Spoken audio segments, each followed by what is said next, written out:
Los jefes del nazismo no solo provocaron muerte y destrucción, también dejaron familias, con hijos que cargaron un pasado que nunca eligieron. Muchos crecieron entre lujos, normas rígidas y obediencia total, sin saber qué hacían sus padres mientras se llevaban a cabo matanzas y deportaciones. Algunos nacieron en chalets de montaña, otros vivieron en residencias oficiales. Su día a día transcurría entre juegos, retratos solemnes y rutinas cuidadas por niñeras, cocineros o escoltas. No entendían por qué sus apellidos generaban miedo. Cuando Alemania se rindió, sus vidas cambiaron de golpe. Los nombres que antes abrían puertas pasaron a ser un peso difícil de arrastrar. Algunos fueron arrestados o interrogados, otros rechazados en escuelas, vigilados por autoridades o perseguidos por sus lazos familiares. Muchos decidieron esconder su identidad. Algunos intentaron comprender sin justificar. Varios defendieron a sus padres y hubo quienes eligieron callar. ¿Qué hace alguien cuando el pasado de su familia se vuelve una condena que lo acompaña toda la vida?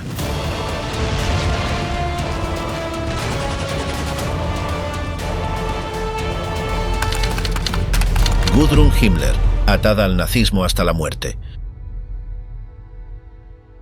Gudrun Himmler nació el 8 de agosto de 1929. Era hija única de Heinrich Himmler y Margarete Boden, una enfermera protestante. Desde pequeña vivió en un entorno cargado de nacionalismo y racismo. Su padre, obsesionado con la raza pura, supervisaba todo en su vida, sus estudios, rutinas y hasta amistades. Muchas veces la llevó en visitas oficiales, incluyendo una a Dachau, donde aparece en una foto rodeada de altos mandos. Gudrun adoraba a su padre y lo llamaba con cariño «papá viajero». Su relación era estrecha. Hablaban por teléfono todos los días y él le mandaba flores y dulces. Cuando Himmler fue nombrado ministro del Interior, ella escribió orgullosa en su diario: «Papito, ministro del Reich, estoy loca de alegría». A los 12 años ya hablaba de la guerra como algo personal. En junio de 1941 escribió su angustia por el ataque a la URSS. Aunque todo empeoraba para Alemania, ella creía firmemente en la victoria por confianza total en su padre. Eso cambió en 1945, cuando la derrota era inminente y su familia debió abandonar su casa en Gmund. En mayo de 1945, con solo 15 años, fue capturada con su madre en el norte de Italia. Las dos fueron entregadas por un antiguo colaborador de Himmler. Pasaron por centros de detención en Italia y Francia antes de ser trasladadas a Nuremberg, donde Gudrun descubrió los crímenes atribuidos a su padre. Cuando se enteró del suicidio de Himmler el 23 de mayo, cayó en una crisis física y emocional que la dejó semanas en cama. Nunca aceptó esa versión, siempre creyó que lo habían asesinado. Esa convicción la acompañaría toda su vida. Durante su detención fue obligada a usar el nombre Schmidt para proteger su identidad. No tardó en rechazarlo. «Me llamo Himmler, basta de farsas». Desde entonces, su objetivo fue defender el honor de su padre a toda costa. Liberadas en 1946, Gudrun y su madre se refugiaron en un convento protestante. Fueron inscritas como débiles mentales para evitar represalias. Gudrun no lloraba ni mostraba emociones. Repetía una y otra vez: «Quiero ser como mi padre». Trató de volver a la normalidad, pero su apellido era un obstáculo constante. En 1947 quiso estudiar arte, pero fue rechazada cuando supieron quién era. Finalmente accedió a una formación profesional gracias a un político socialdemócrata que defendía que los hijos no debían cargar culpas ajenas. Aprendió costura, pero cada vez que alguien reconocía su nombre, perdía el empleo o el hogar. Nunca escondió su identidad. «Mi padre fue el Reichsführer SS», afirmaba sin titubear. En lugar de renunciar a su pasado, Gudrun se convirtió en pieza clave de una red que protegía a criminales nazis. En 1951 se unió a Stille Hilfe, ayuda silenciosa, que daba apoyo financiero y legal a exnazis presos o escondidos. También ayudó a fundar Wikinjugend, una organización neonazi juvenil que fue prohibida en 1994. En Múnich vivía rodeada de objetos nazis. Fotos, medallas, bustos de su padre. Viajó incluso a Londres en 1955 para participar en un evento con el hijo de Ribbentrop, otro jerarca nazi. Durante años visitó al criminal Anton Malot y ayudó a nazis buscados como Eichmann y Barbie. También apoyó al neonazi Klaas Faber en operaciones para evitar su extradición. Se casó con Wolf-Dieter Burwitz, simpatizante nazi, y tuvo hijos. Vivían cerca de Múnich. Uno de sus hijos se convirtió en fiscal. A pesar del rechazo social, Gudrun jamás se alejó de las ideas de su padre. Fue relacionada con el partido de extrema derecha NPD y participó en actos nostálgicos del nazismo en Austria. Solo habló con la prensa una vez, en 1959. Siempre evitó los medios. «No hablo de mi trabajo», decía cuando le preguntaban por su rol en Stille Hilfe. Murió el 24 de mayo de 2018, con 88 años, fiel hasta el final al legado de Himmler. Víctima, aliada o continuadora. Gudrun Himmler representa un caso extremo entre los hijos de jerarcas nazis. Su vínculo emocional con su padre fue tan profundo que nunca pudo aceptar su responsabilidad en el Holocausto.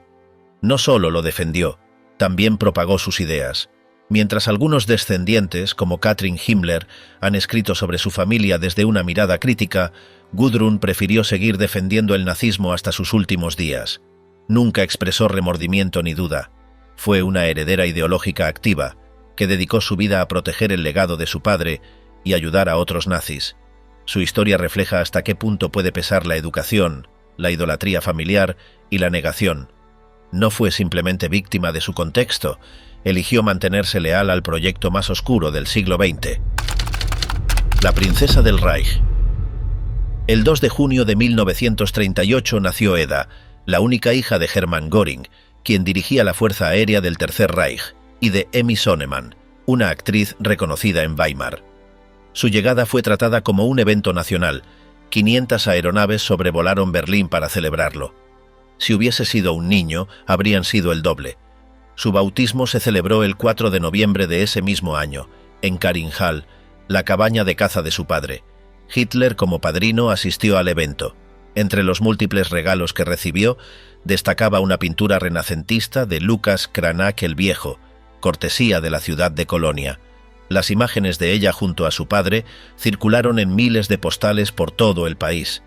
La infancia de Eda transcurrió en Karinhall, una mansión rodeada de bosque a unos 60 kilómetros de Berlín. Esta residencia lujosa tenía piscina, cine privado, un zoológico, trenes miniatura y un museo con arte robado por su padre. Como regalo de la Luftwaffe, recibió una casa de muñecas, réplica del Palacio de Potsdam, con todo lujo de detalles. La llamaban Eda Lane con cariño. Su educación fue en manos de institutrices y sus padres le ofrecieron toda clase de cuidados. Mientras el país atravesaba la guerra, ella vivía como en un cuento, sin carencias ni miedos. Su padre organizaba funciones teatrales solo para ella y le dedicaba gran parte de su tiempo. Desde muy pequeña, estuvo rodeada de visitantes famosos y líderes del régimen. Conoció a figuras como Mussolini, los duques de Windsor o Charles Lindbergh. Se llegó a afirmar que cuando Eda empezaba a caminar, se cerraba una autopista del Reich para que pudiera practicar. Cuando el conflicto llegaba a su fin, el 31 de enero de 1945, ella y su madre escaparon de Obersalzberg debido al avance del ejército soviético. Göring mandó destruir Karinhall para evitar que cayera en manos enemigas, pero antes envió su colección artística a Berchtesgaden usando trenes especiales. La familia se refugió en un castillo medieval en Austria llamado Mauterndorf. Desde allí, Göring intentó tomar el control del Reich, siguiendo un decreto que lo posicionaba como sucesor en caso de incapacidad de Hitler. Sin embargo, el Führer lo acusó de traición y ordenó su arresto. El 23 de abril de 1945, la SS puso la residencia bajo vigilancia. Nadie podía comunicarse y todos fueron encerrados por separado. Durante ese encierro, Eda se asustaba mucho. Los bombardeos la obligaban a refugiarse con su madre en los sótanos, mientras su padre quedaba aislado en una cueva sin ventilación. Lloraba seguido, angustiada por el estruendo y la oscuridad. Con el cambio de soldados encargados de la custodia, la vigilancia fue más flexible y pudieron marcharse al castillo de Fiskorn. El 7 de mayo, los estadounidenses los detuvieron. Un oficial les permitió pasar una última noche en el castillo antes de proceder. Eda, desde el asiento de atrás de una limusina, rompió en llanto al ver que se llevaban a su padre. 2 días después, él fue fotografiado con una bandera de Texas, en lo que sería su última imagen libre junto a su familia. Para su cumpleaños número 7, en junio de 1945, Eda ya estaba separada de su padre. Con su madre fue enviada al castillo de Waldenstein. Allí escribió una carta que nunca fue entregada. «Te echo mucho de menos y te quiero con todo mi corazón. Rezo cada noche por nosotros. 1.000.000 de besos de tu Eda». En octubre, Emmy fue arrestada otra vez y llevada a la cárcel de Straubing. Durante un tiempo, Eda quedó sola en una aldea cercana. Más tarde pudieron reencontrarse. Compartían una celda y dormían en un colchón con una manta que, según contaban, había sido un obsequio de Mussolini. En la Navidad de 1945, un preso disfrazado de San Nicolás le dio chocolates para animarla. Para febrero del año siguiente, ambas recuperaron la libertad, sin recursos ni hogar. Una periodista estadounidense las ayudó a instalarse en una cabaña de caza en Sackdilling, donde Emmy retomó la educación de su hija. La familia de la primera esposa de Göring también les brindó apoyo económico. Desde ese momento, su estilo de vida cambió por completo.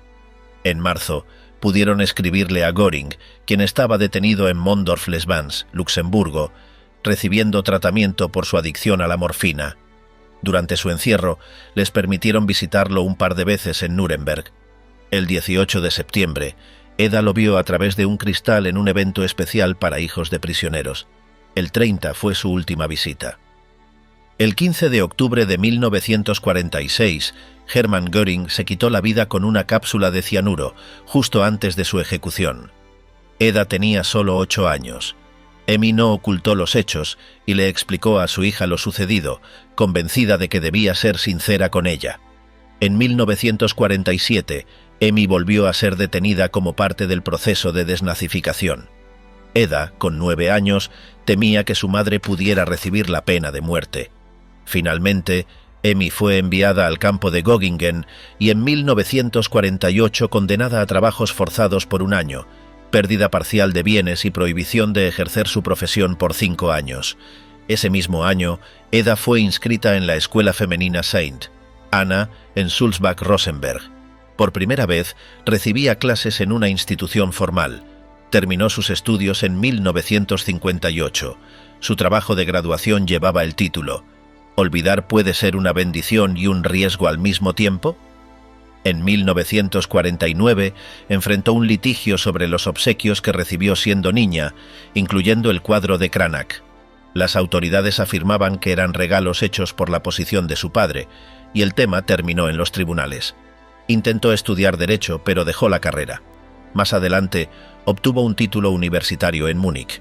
Nunca renegó de su padre ni trató de desvincularse del pasado. Como Gudrun Himmler, idealizaba a su progenitor. Pensaba que él no era directamente responsable del exterminio de judíos, pese a haber firmado una orden en 1941 que autorizaba a Heydrich a ejecutar la solución final. Tras la muerte de Emmy en 1973, Eda permaneció sola en Múnich. Mantenía un apartamento decorado con objetos, fotografías y recuerdos relacionados con su padre y el Tercer Reich. Participaba en actos organizados por grupos de ultraderecha, como los liderados por Winifred Wagner, y seguía en contacto con simpatizantes del nacionalsocialismo. Rechazaba dar entrevistas, pero en una conversación telefónica declaró: «Quiero mucho a mi padre, pueden escribirlo». Algunos miembros de su familia tomaron decisiones radicalmente distintas. Bettina Göring, sobrina nieta de Hermann, optó por esterilizarse para no continuar el apellido. Su hermano hizo lo mismo. Otro pariente, Matthias Göring, se convirtió al judaísmo y se mudó a Israel. En 2015, cuando tenía 76 años, Eda interpuso una demanda contra el Parlamento bávaro reclamando bienes confiscados a su padre tras la guerra. La solicitud fue denegada inmediatamente. Wolf Rudiger Hess, el guardián del último prisionero. Un día de mayo de 1941, Rudolf Hess pasó un rato jugando con su pequeño de 3 años. Al despedirse, escondió cartas personales y su testamento entre los juguetes del niño y guardó una foto de él en su bolsillo. Vestido con uniforme de aviador, se preparaba para una arriesgada misión que marcaría su destino para siempre. Ese mismo 10 de mayo despegó desde Augsburgo en un avión Messerschmitt Bf-110, modificado para cubrir un trayecto de más de 1.600 kilómetros. Su objetivo era ofrecer un tratado de paz directamente a los británicos. Se lanzó en paracaídas en las afueras de Igelsham, fue capturado por las autoridades locales y puesto bajo custodia. La reacción de Hitler fue inmediata. Lo llamó traidor y cuestionó su salud mental. Rudolf Hess había venido al mundo en 1894, en Alejandría, dentro de una familia bien posicionada económicamente. Tras combatir como piloto durante la Primera Guerra Mundial, se unió tempranamente al partido de Hitler y fue uno de sus seguidores más cercanos. Durante años se le consideró sucesor natural del Führer, hasta su sorpresivo vuelo a Reino Unido. Desde 1927, Hess estaba casado con Ilse Proll. Su único hijo, Wolf Rüdiger, nació en 1937 tras varios intentos fallidos de concebir, incluyendo tratamientos médicos poco convencionales. Fue bautizado en una ceremonia no cristiana con Hitler como padrino y recibió regalos provenientes de toda Alemania. Luego del fallido intento de negociar con los aliados, la familia Hess quedó relegada del círculo del poder. Ilse se mudó con el niño a Bad Oberdorf, mientras la figura de Rudolf era completamente borrada de actos oficiales y retratos públicos. Pese a la marginación, Rudolf mantenía el contacto con su esposa e hijo a través de cartas, primero desde el Reino Unido y más tarde desde Nuremberg, y la prisión de Spandau. En el juicio de Nuremberg, fue condenado a cadena perpetua bajo cargos de conspiración y crímenes contra la paz. Desde 1947 hasta 1987 vivió encerrado en Spandau, bajo vigilancia estricta de las potencias aliadas. Su hijo pudo visitarlo en 102 ocasiones. Durante décadas las visitas fueron frías y reguladas. El afecto físico estaba prohibido. Recién en 1982 pudo abrazarlo por primera vez. Wolf Rüdiger se formó como ingeniero civil y desde los años 60 inició una campaña pública para limpiar el nombre de su padre, al que veía como un pacificador incomprendido. Se negó a realizar el servicio militar y criticó duramente las versiones oficiales sobre el papel de su padre en el régimen nazi. Siempre sostuvo que la condena fue producto de intereses políticos. A lo largo de su vida, escribió 3 libros donde intentó mostrar otra imagen de Rudolf Hess. Además, dirigió una asociación dedicada a investigar las circunstancias que rodearon su muerte. En 1987, cuando Rudolf falleció, las autoridades concluyeron que se trató de un suicidio. Sin embargo, su hijo no aceptó esa versión.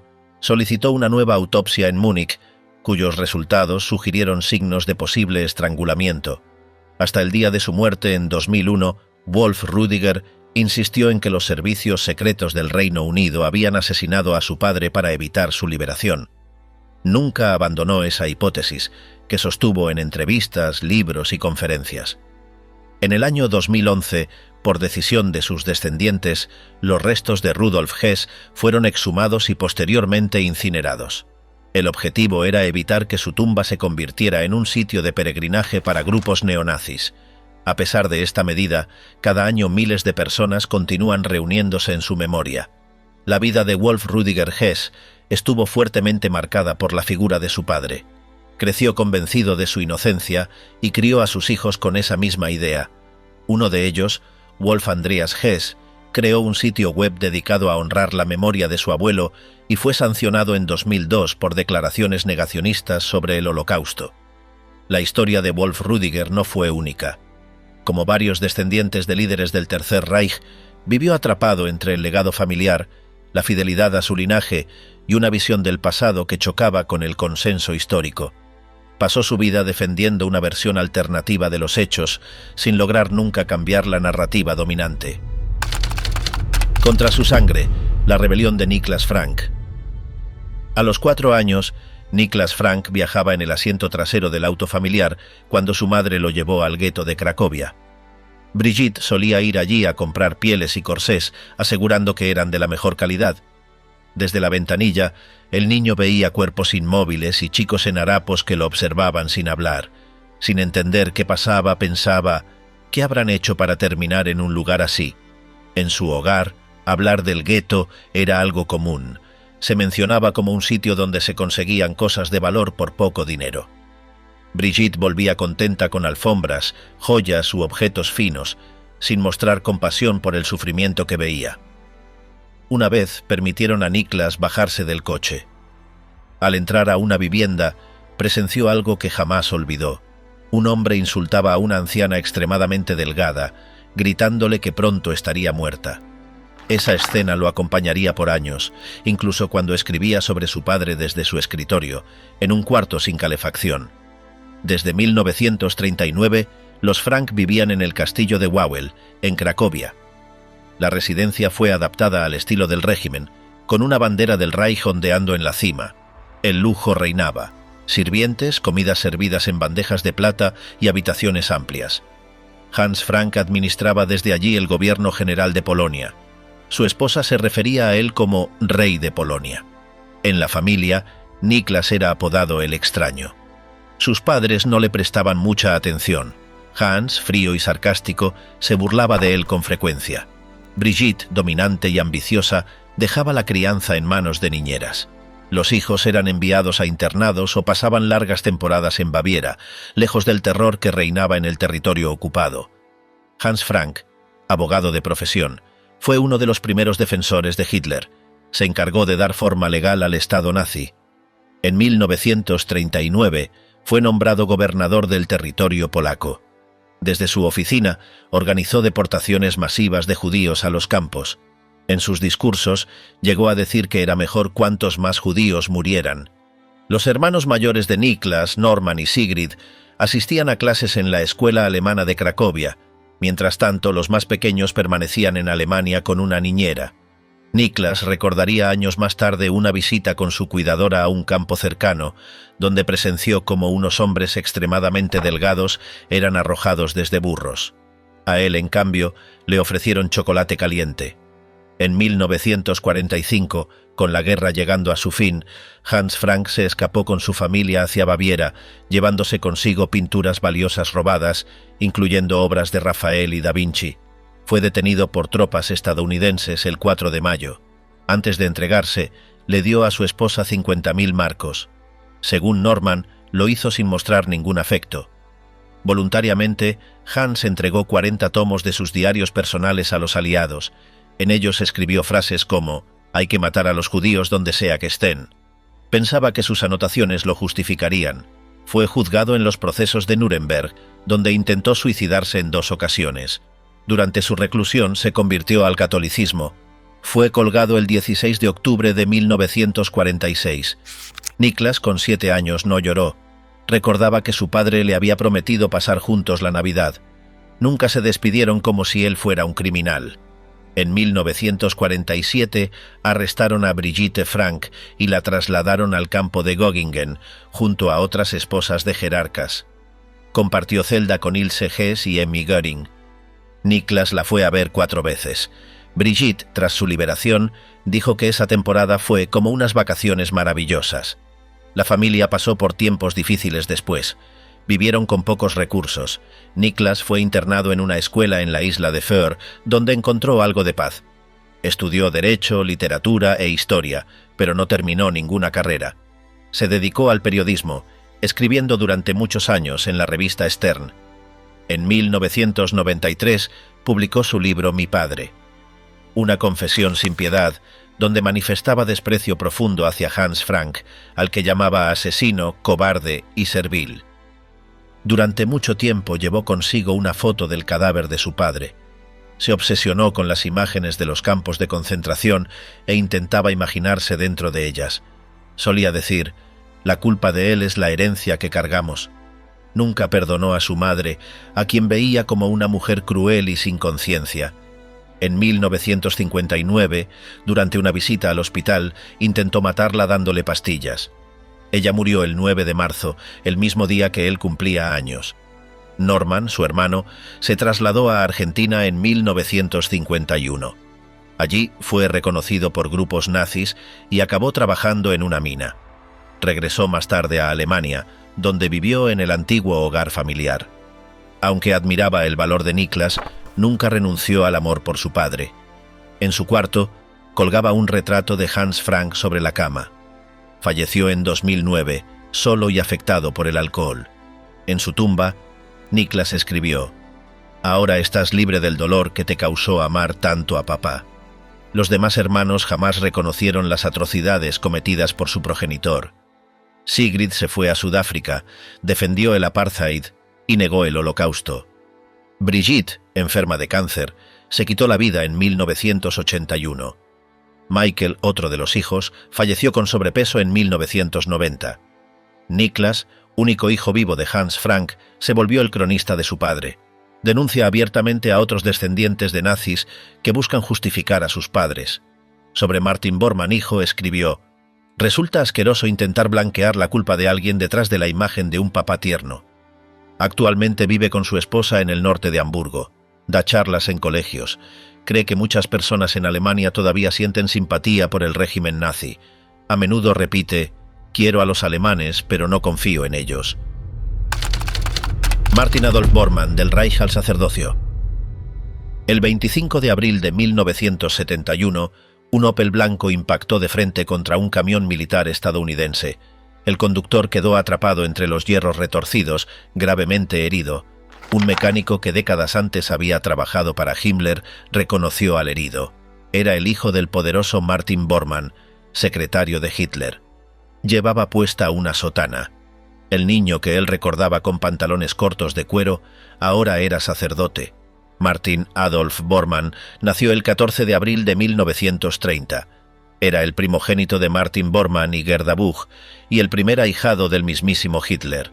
Creció en Obersalzberg, zona exclusiva para los jerarcas nazis.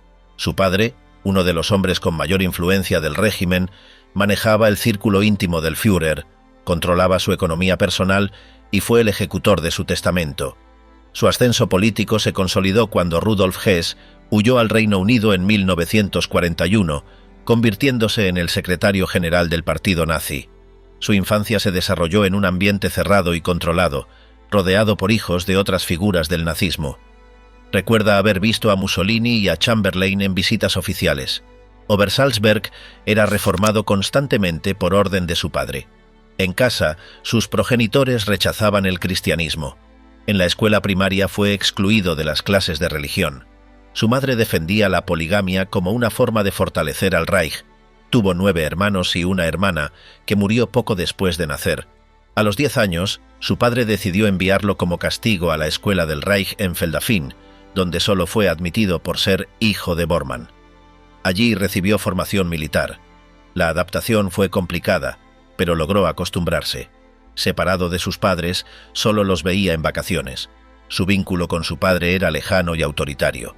Lo visitó en 1943 y cuando le preguntaron qué era el nazismo, respondió con firmeza: «Es cumplir la voluntad del Führer». En abril de 1945, la escuela cerró y los estudiantes fueron dispersados. El 1 de mayo, escuchó por radio la muerte de Hitler. El silencio posterior lo dejó marcado. Abandonó el internado vistiendo su uniforme de las juventudes hitlerianas. Un antiguo asistente de su padre le sugirió quemar ese atuendo, cambiar de identidad y desaparecer. Adoptó el nombre falso de Bergmann. Se refugió en una granja de Hinterthal, haciéndose pasar por un niño sin familia. Lo acogió una familia religiosa. Fue allí donde tuvo su primer contacto real con la fe. Participó en catequesis y leyendo el Salzburger Nachrichten descubrió las atrocidades del régimen, junto con las imágenes de los campos de concentración. Comprendió quién era realmente su padre. En 1947 le contó su verdadera identidad al cura del pueblo, quien lo apoyó sin condiciones. A partir de entonces, su vida cambió de rumbo. Fue bautizado como católico el 4 de mayo de 1947. Más adelante, estudió teología y fue ordenado sacerdote en 1958. Dedicó su vida a la enseñanza religiosa. Nunca volvió a ver a su padre, cuyo paradero seguía sin confirmarse. Circulaban rumores de que había huido a Sudamérica o incluso que trabajaba para la KGB. En 1972 se confirmó que había muerto, cuando su esqueleto fue hallado en Berlín. Su identidad se comprobó primero por sus dientes y después con pruebas genéticas. Después de ordenarse, trabajó como misionero en el Congo en los años 60. Allí sufrió torturas y falsas ejecuciones. Cuando regresó a Alemania en 1971, tuvo un accidente automovilístico. Durante su recuperación en el hospital, conoció a una exmonja con quien se casó ese mismo año. A partir de 1973 y hasta su jubilación en 1992, dio clases de religión en varias escuelas. Participó en encuentros entre descendientes de nazis y sobrevivientes del Holocausto, organizados por el psicólogo israelí Dan Baron. En 1993 viajó a Israel en una misión ecuménica. También escribió un ensayo sobre cómo el nazismo manipuló el lenguaje. En esos espacios afirmaba que su silencio no venía del trauma, sino del miedo a ser juzgado por los crímenes de su padre. Decía que cada persona debía cargar con su propia responsabilidad y que no odiaba a su padre, aunque condenaba lo que había hecho. Mientras algunos de sus hermanos permanecieron cercanos al pensamiento de sus padres, o simplemente evitaron toda conversión, él eligió cortar con ese pasado. Varios de sus hermanos fallecieron jóvenes o se mantuvieron fuera del ojo público. Su hermana Ilse, que seguía siendo simpatizante del régimen nazi, murió en 1957. Su madre, Gerda, murió en 1946 tras haberse bautizado también. Martin Adolf siempre temió que su padre apareciera un día para reprocharle sus elecciones de vida. Falleció el 11 de marzo de 2013. Fue uno de los pocos hijos de altos funcionarios nazis que rompió completamente con el legado paterno. Su vida estuvo marcada por el dolor, la transformación, la fe y el intento de construir puentes en lugar de perpetuar el odio. Los hijos de Rudolf Höss, crecer junto al infierno. Brigitte Höss pasó su niñez en una cómoda vivienda situada a escasa distancia de Auschwitz, donde su padre era el comandante. La casa estaba bien equipada y contaban con criados, muchos de ellos prisioneros del propio campo. Tenía acceso a todo tipo de bienes que provenían de las pertenencias robadas a las víctimas. Brigitte recordaba tardes jugando con muñecos elaborados por presos, paseos en canoa y animales poco comunes en el jardín. A veces, el ambiente se llenaba de olores extraños y una ceniza que se posaba sobre la fruta. Su madre le advertía que debía lavar bien las fresas porque estaban cubiertas de polvo negro, ceniza de cuerpos incinerados. Rudolf Höss vino al mundo en 1901 en Baden-Baden, dentro de una familia de fuertes raíces católicas. Su crianza estuvo marcada por un estricto respeto a la autoridad. Luego de una decepción con su confesor, se apartó de la religión. Se unió a un grupo paramilitar, el Cuerpo Franco de Rosbach, y fue condenado por matar a un comunista. Aunque la pena era de 10 años, salió libre después de solo 4. En 1934, ingresó a las SS tras ser invitado personalmente por Himmler. Allí comenzó su formación en campos como Dachau y Sachsenhausen, donde aprendió el funcionamiento del sistema de represión. En 1940, Höss fue asignado para dirigir Auschwitz. Transformó unas instalaciones militares polacas en un campo de concentración y más adelante en un centro de exterminio. Un año después, Himmler le comunicó la orden de Hitler para poner en marcha el plan conocido como Solución Final. Se expandieron las instalaciones y se construyó Auschwitz-Birkenau. Se utilizó el gas Zyklon B para las ejecuciones. Höss siempre alegaba que cumplía órdenes y que no se consideraba responsable de lo que ocurría. Nunca renunció al nazismo y veía su función como un mandato que debía acatar sin cuestionamientos. A pesar del horror que sucedía a pocos metros, la rutina familiar transcurría como si nada pasara. Su esposa, Hedwig, se encargaba del hogar y organizaba reuniones. Los niños jugaban al aire libre, a veces imitando las escenas que veían entre los prisioneros. Vivían rodeados de comodidades, con personal doméstico y frecuentes visitas de figuras como Himmler. Hedwig conseguía prendas y objetos de lujo en las llamadas tiendas Canadá, donde se guardaban artículos confiscados. Los trabajadores del hogar recordaban una casa limpia y bien cuidada, con niños educados y amables. En 1943, Höss fue reemplazado como jefe del campo y pasó a cumplir funciones administrativas. En 1944 volvió a ocupar un rol central en la deportación masiva de judíos húngaros. Al final del conflicto, se escondió usando una identidad falsa. Su esposa fue capturada en 1946 y, presionada por los interrogadores, confesó el lugar donde él se encontraba.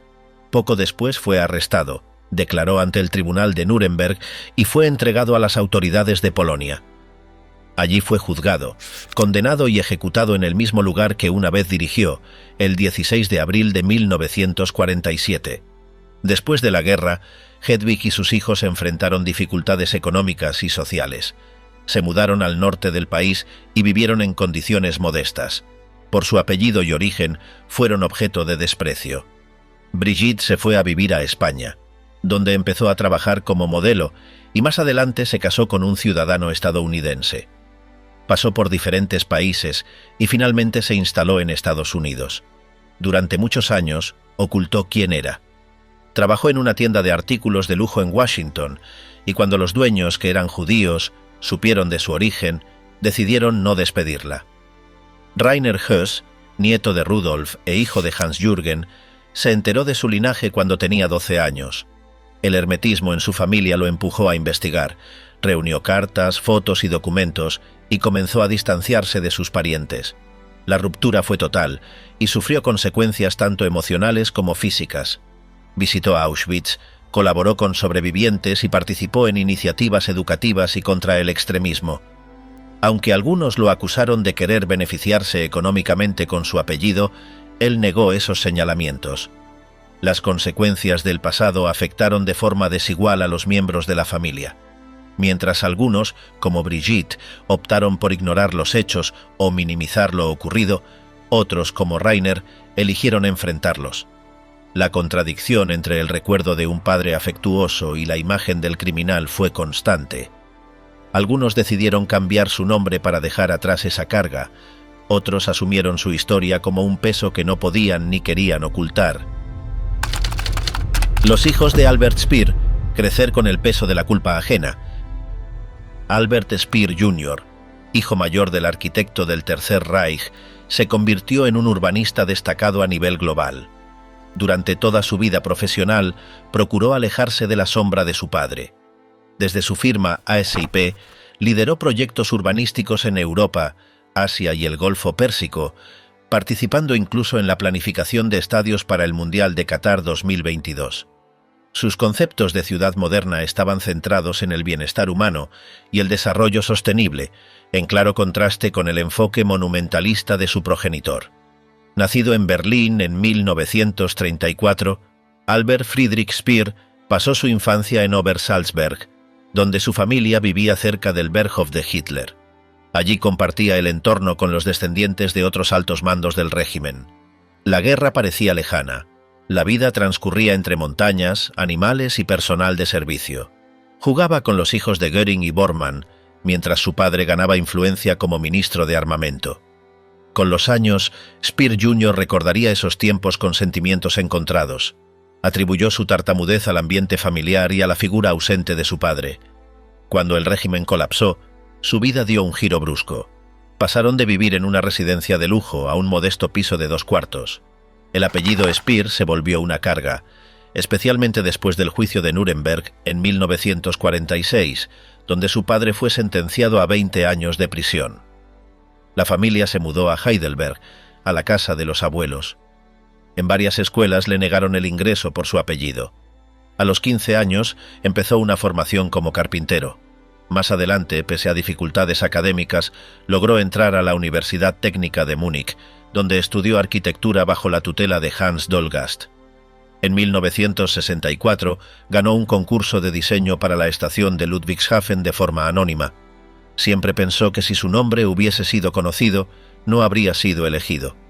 Durante el tiempo que su padre pasó en prisión, entre 1946 y 1966, las relaciones familiares fueron mínimas.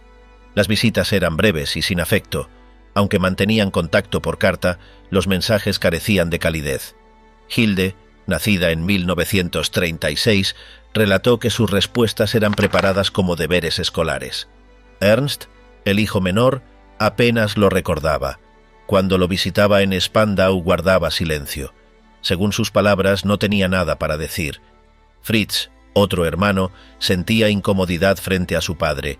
Arnold parecía más interesado en la estructura del locutorio que en el reencuentro. Mientras tanto, Speer padre escribía sin descanso en prisión. Tomaba notas en cualquier superficie disponible, incluso en papel higiénico. Caminaba diariamente en círculos dentro del patio de la cárcel, acumulando kilómetros como si recorriera el mundo. Desde su celda, coordinó con Rudolf Wolters una red de apoyo económico para su familia y estableció ayudas para la educación de sus hijos. Cuando fue liberado en 1966, su esposa lo recibió sin entusiasmo. El reencuentro con sus hijos ya adultos fue distante. No mostraba interés por sus vivencias ni por sus emociones. En sus escritos personales se preguntaba si debía intentar retomar el vínculo o si era mejor mantenerse alejado. ¿Qué harían con un desconocido de 60 años? Llegó a anotar.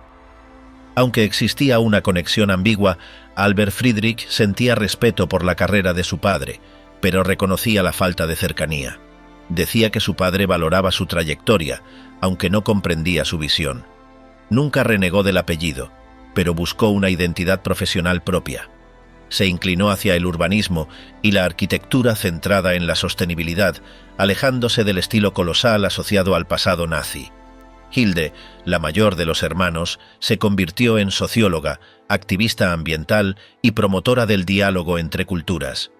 Participó en política local y fue premiada en 2004 con el galardón Moses Mendelssohn por su labor en favor de la reconciliación. Inicialmente, la ceremonia iba a realizarse en una sinagoga, pero la comunidad judía rechazó esa idea al tratarse de la hija de un alto cargo nazi. Finalmente se celebró en una iglesia. Hilde aceptó esa decisión con comprensión. También se involucró en procesos de restitución de obras saqueadas durante el régimen y donó a una fundación judía el dinero obtenido por la venta de cuadros heredados.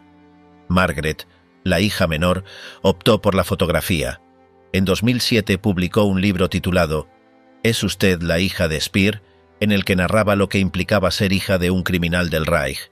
En su testimonio, describía a su padre como una figura distante, absorbida por su propia necesidad de redención pública.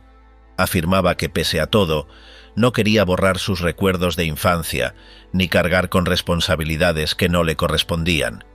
Ernst residía en la misma propiedad que sus padres, aunque sin establecer un lazo emocional. Decía que tenerlo cerca no equivalía a tener un padre presente.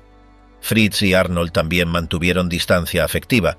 Hilde fue la única que conservó una relación más cercana, ayudando con la correspondencia y la imagen pública de su padre hasta el final de su vida en 1981. Después de salir de prisión, Albert Speer intentó rehacer su imagen pública a través de libros, entrevistas y conferencias. Obras como Memorias o El diario de Spandau alcanzaron gran difusión. Sin embargo, más adelante se descubrieron documentos que contradecían su relato, demostrando que había tenido un rol activo en las deportaciones y la organización del sistema de exterminio. Su antiguo colaborador, Rudolf Wolters, entregó a un historiador textos omitidos por Speer en sus publicaciones. Murió en Londres en 1981, luego de viajar allí para una entrevista. Fue acompañado por su amante, lo cual agravó la tensión con su familia. Sus hijos varones mantuvieron el apellido, pero nunca se enfrentaron abiertamente a su figura. En un diario de 1952, Speer escribió: «Que su padre haya participado en la cúpula del Reich será por mucho tiempo un conflicto interno para ellos». Y así fue. Hilde afirmaba que la culpa no se hereda, pero sí la vergüenza. En esa vergüenza, cada uno halló su manera de recordar. Rolf Mengele, el hijo del médico que decidía quién vivía y quién moría. Durante su niñez, Rolf Mengele creció sin conocer la verdadera identidad de su padre. Josef Mengele, uno de los criminales más buscados tras la guerra, fue presentado ante él como un familiar lejano. Su madre, Irene, le dijo que había muerto en combate como un héroe. En realidad, aquel tío Fritz que vivía en Sudamérica era su verdadero progenitor. Recién a los 16 años descubrió la verdad. El impacto fue devastador. En el colegio los demás chicos lo identificaban por el apellido. Lo llamaban Nazi Chiquito o SS Mengele. La sombra de su padre lo alcanzaba incluso en los ambientes más cotidianos. En su casa, el tema seguía siendo tabú. Afuera, la carga del nombre lo convertía en un paria. A los 33, en 1977, Rolf decidió viajar a Brasil para reencontrarse con él. Era la segunda vez que lo vería, pero la primera en la que sabía quién era realmente. El encuentro se preparó con extrema cautela, durante 5 años. Usó el pasaporte de un amigo y se movió en total anonimato, por miedo a que fueran descubiertos por grupos de búsqueda. Pasaron 2 semanas juntos. Joseph Mengele vivía en São Paulo, escondido en una vivienda simple. Se mostraba frágil, nervioso y físicamente deteriorado. El hijo que nunca había criado se sentó frente a él, no para juzgarlo, sino para intentar entender. Rolf quería comprender cómo un ser humano podía actuar como él lo había hecho. Durante las conversaciones, su padre negaba haber cometido crímenes directos. Aseguraba que solo acataba órdenes, que Auschwitz ya operaba antes de su llegada y que su rol era clasificar a quienes servían para trabajar. Jamás mostró pesar, sus creencias seguían intactas. Aunque Rolf despreciaba todo lo que representaba su padre, nunca lo denunció. Jamás colaboró con los que lo perseguían. Cuando Joseph murió en 1979, ahogado en una playa bajo el seudónimo de Wolfgang Gerhard, Rolf recibió la noticia por medio de allegados. Viajó a Brasil para recoger sus pertenencias. Esta vez usó su verdadera identidad. Recogió cuadernos, cartas, bocetos y un reloj. No entregó nada a las autoridades. En 2011, ese material fue subastado por casi $250.000. Lo compró un descendiente de víctimas del Holocausto, que consideró que debía hacerse público para combatir la negación. Tampoco confirmó la muerte de su padre en forma inmediata. Se negó a facilitar muestras genéticas y no participó en la exhumación. El temor al juicio público aún lo marcaba. Cuando se verificó oficialmente la identidad de los restos, Rolf optó por mantenerse en silencio. Parte de su decisión era proteger a quienes habían apoyado a su padre. Otra parte, distanciarse del apellido. En los años 80, tomó una decisión definitiva. Dejó atrás el nombre Mengele y adoptó el de su esposa. Instalado en Múnich, se dedicó al derecho. Eligió ese camino para garantizar que sus hijos crecieran sin cargar con una historia que no les pertenecía. Nunca renegó de su origen, pero tampoco lo aceptó como condena. Mientras algunos hijos de jerarcas defendieron o blanquearon el pasado, él mantuvo su distancia. No sintió odio, pero tampoco afecto. Era un extraño, dijo. En 2008, declaró públicamente que deseaba visitar Israel y Yad Vashem. No dudaba por miedo personal, sino por respeto. Sabía que su presencia podía incomodar. Aunque afirmaba no sentir culpa heredada, sí reconocía el peso simbólico de su apellido y lo que evocaba. Rolf Mengele fue el único hijo de un alto mando nazi que se sentó frente a su padre y le preguntó directamente qué había hecho. No obtuvo disculpas, ni muestras de arrepentimiento, pero esa experiencia marcó el rumbo de su vida. Eligió separarse por completo de ese pasado, construyó otra identidad, alejada del eco de uno de los nombres más oscuros del siglo XX. Conclusión. La historia de los hijos de los jerarcas del Tercer Reich no es una extensión directa de los crímenes cometidos por sus padres, pero tampoco puede separarse por completo de ellos. Nacieron en entornos marcados por la obediencia, el privilegio y el silencio. Muchos ignoraban la magnitud de los hechos mientras crecían entre símbolos del poder nazi, rodeados de disciplina, lealtad y normalidad aparente. Pero tras la caída del régimen, sus apellidos se convirtieron en señal de sospecha, repudio o vergüenza. Algunos adoptaron nuevas identidades, rompieron vínculos y buscaron construir una vida lejos de su origen. Otros, en cambio, defendieron el recuerdo de sus padres o eligieron no hablar. La reacción social fue diversa. Hubo rechazo, estigmatización, intentos de ocultamiento e incluso arrestos vinculados a sus relaciones familiares. Lo común a todos ellos fue la imposibilidad de ignorar lo heredado. El peso del pasado no desaparece con una generación. A pesar del tiempo, los nombres de aquellos responsables siguen presentes como advertencia, y sus hijos, marcados por la memoria, fueron testigos de hasta qué punto una historia puede moldear el destino de quienes no la eligieron.